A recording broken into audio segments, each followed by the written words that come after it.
Hello সবাইকে, welcome to mini blog. সকালবেলা চলে এসেছি, এই দেখো রান্না করতে। আমি এখন রান্না করব। তোমার দাদাভাইয়ের সাথে গল্প করছিলাম।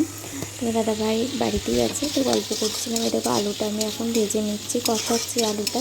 তারপরে এরপরে জল দিয়ে মাছটা দিয়ে দেবো। আর এত গরম পড়েছে না, কি বলো তো, রান্না করতেও ইচ্ছা করছে না। যে এত গরমে ভালো লাগছে না, কিছু করতে ইচ্ছা করছে না, খেতে ইচ্ছা করছে, কিচ্ছু নাই গরমে। তারপরে স্নান টান করে এলাম। স্নান টান করে এসে একটু মুখটা একটু স্কিন কেয়ার করে নিলাম। স্কিন কেয়ার করে নিয়ে তারপরে আমি লাঞ্চ করতে চলে যাব সবাই মিলে।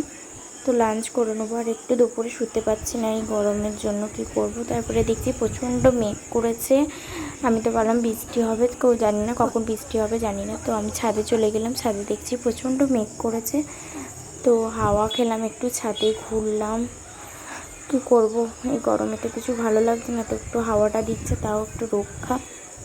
তারপরে আমি উপরে ছাদ থেকে নিচে চলে এলাম। নিচে চলে এসে আমি একটু চুলটা আঁচড়িয়ে নিলাম, সিঁদুরটা পরে নিলাম।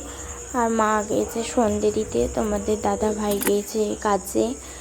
তারপরে বাবাও চলে আসবে, মাও সন্ধে দিয়ে নামবে। মায়ের একটু দেরি হয়, তো পুজো সন্ধে দিতে এগুলো দেরি হয়। তারপরে মাও চলে আসবে, বাবাও চলে আসবে বাড়ি। বাবা আসবে বাড়ি, আর মা উপর থেকে নিচে নামবে সন্ধে দিয়ে।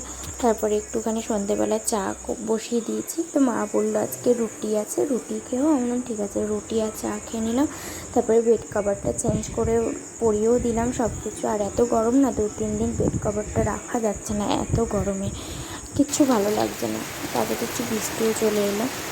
যদি ভিডিওটা ভালো লাগে তাহলে লাইক কমেন্ট শেয়ার করে দিও, ঠিক আছে? যদি ভালো লাগে তাহলে কমেন্টে যেন অবশ্যই জানিও। আবার দেখা হচ্ছে পরের ভিডিওতে।